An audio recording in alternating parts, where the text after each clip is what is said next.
Episode 250, The Birthday Gifts.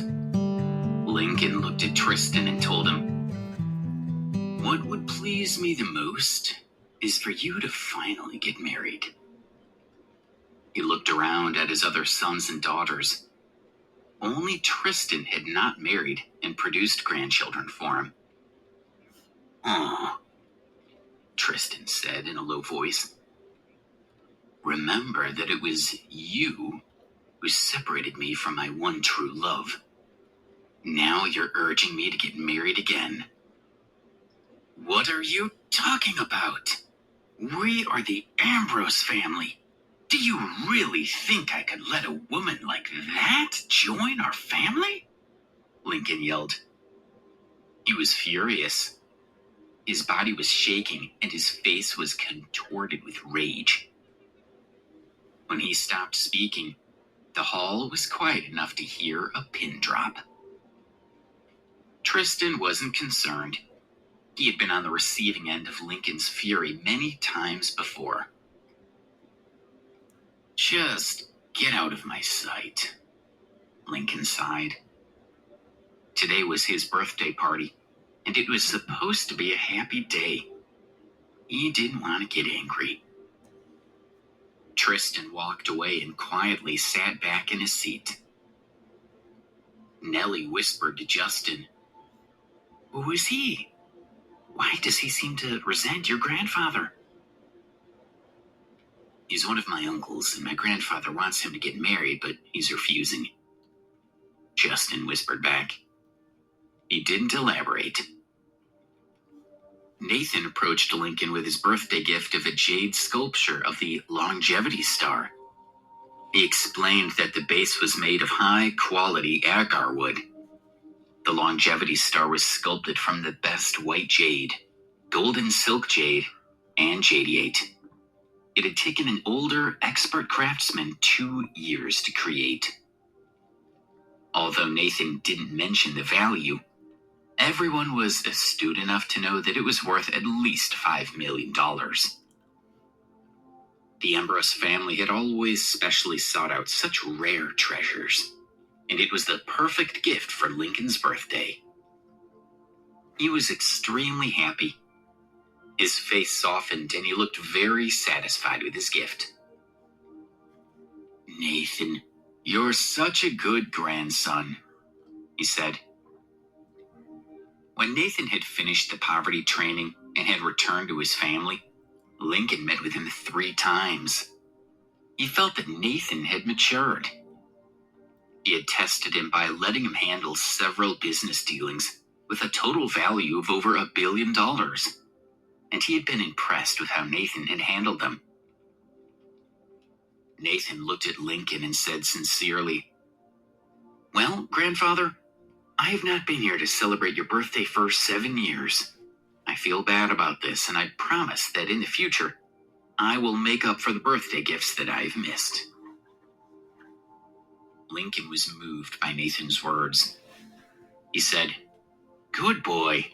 I'm aware that during your 7 years of poverty training, you suffered bullying and discrimination. Do you really not feel any hatred toward your grandfather for that?"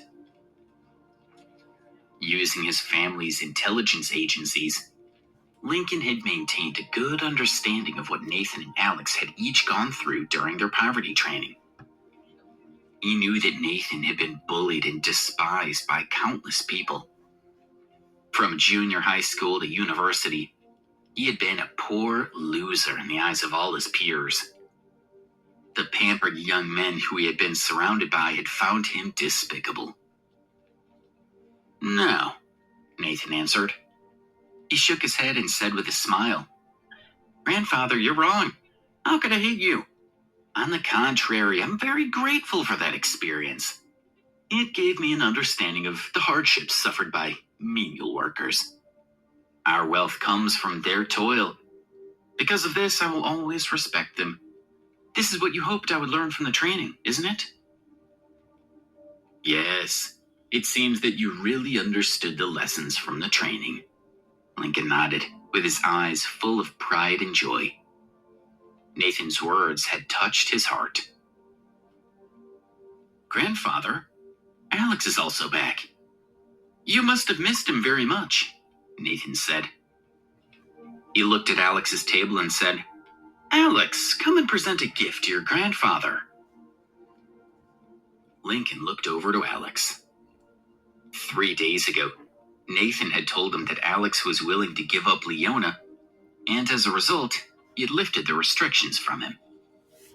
He was very happy that after 7 years, his two favorite and most respected grandchildren were both there to celebrate his birthday. Alex approached him with the gift that his parents had prepared.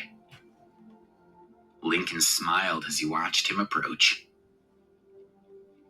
Once Alex settled back into the Ambrose family, Lincoln planned to give him some businesses to take care of worth of billions of dollars to see how he handled them, just as he had with Nathan.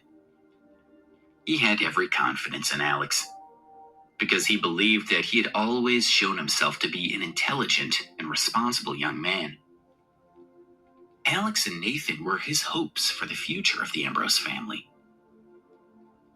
As Alex presented him with an exquisitely crafted European painting portraying the Sabine women of Roman myth, Lincoln nodded.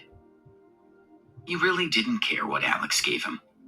It was enough that he was there on his birthday. Good boy. I'm so happy that you're back, he told him. Although he would have liked to continue chatting with his grandchildren, there were traditions that had to be followed.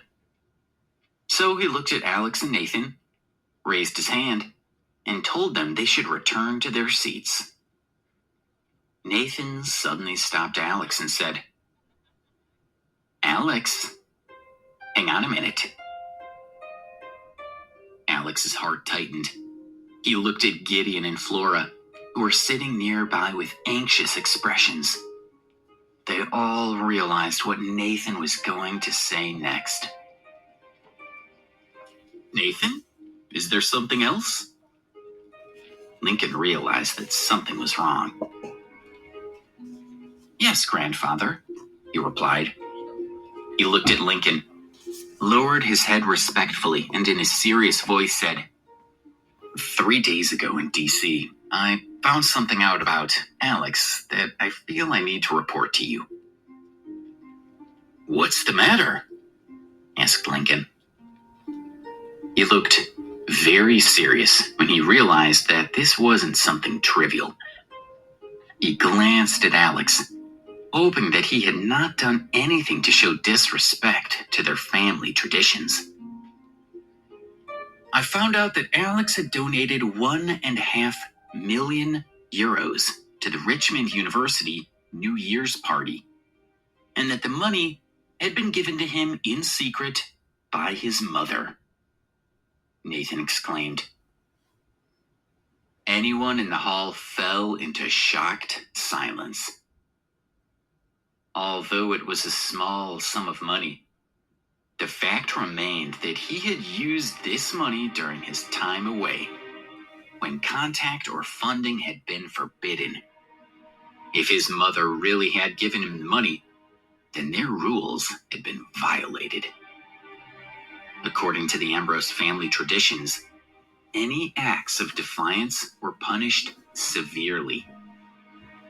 Lincoln felt that for the Ambrose family, taking away money or demoting someone's status in the family were not punishment enough.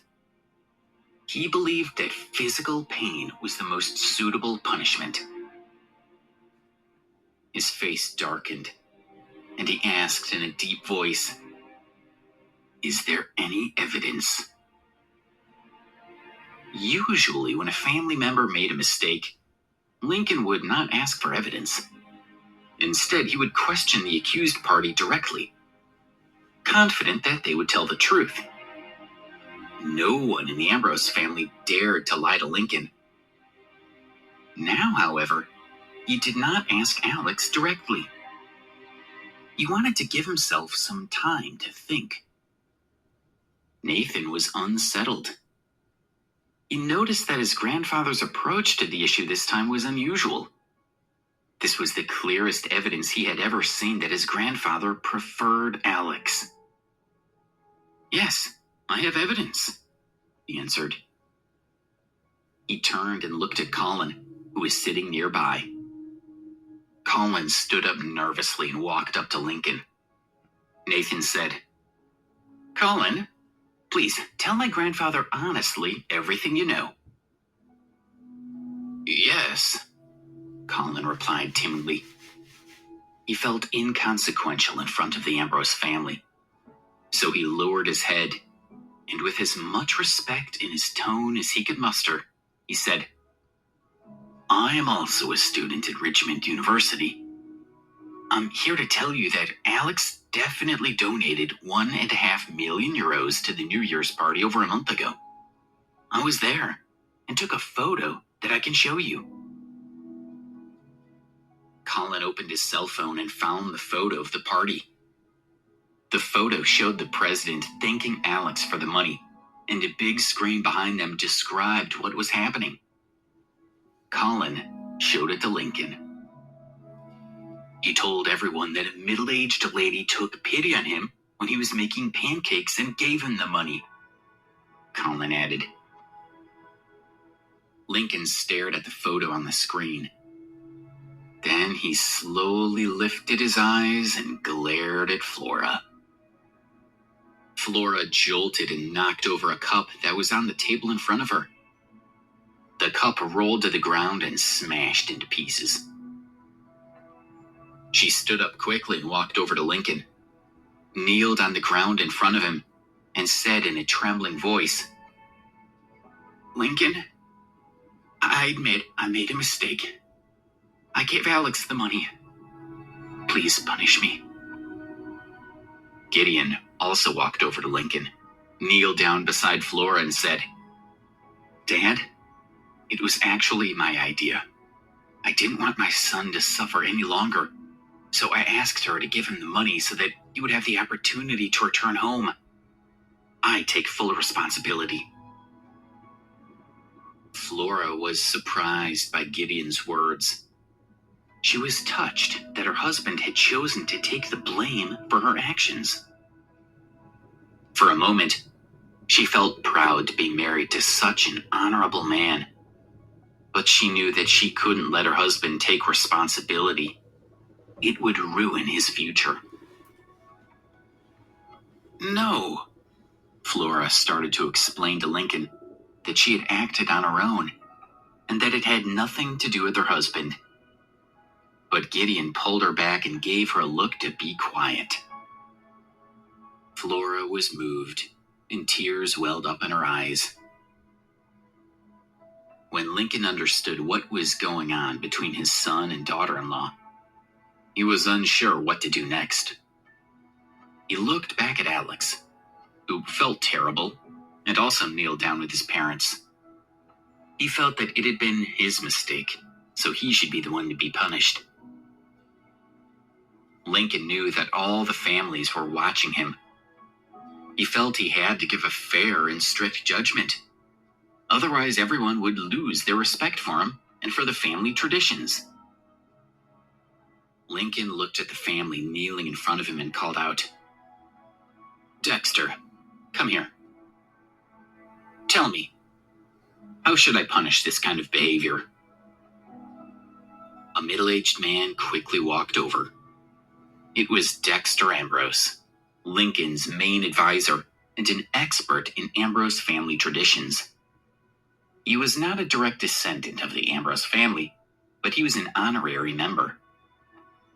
He held a lot of responsibility, and in order to demonstrate his loyalty to Lincoln, he had officially changed his surname to Ambrose. Dexter walked over to Lincoln, gave a small bow out of respect, and then looked at Alex's family. He said loudly, According to Ambrose family traditions, anyone who openly violates family restrictions or helps other family members to do so should be punished. Their position should be reduced by 1 level. They should also test their strength and endurance in combat for 15 minutes. There was a hushed exclamation from the rest of the family. It was a severe punishment that could be devastating for Gideon's family. In the competition between Alex and Nathan to take over as head of the family, this would set Alex far behind his cousin. It would also take his family a long time to recover their good reputation with Lincoln and the rest of the Ambrose family.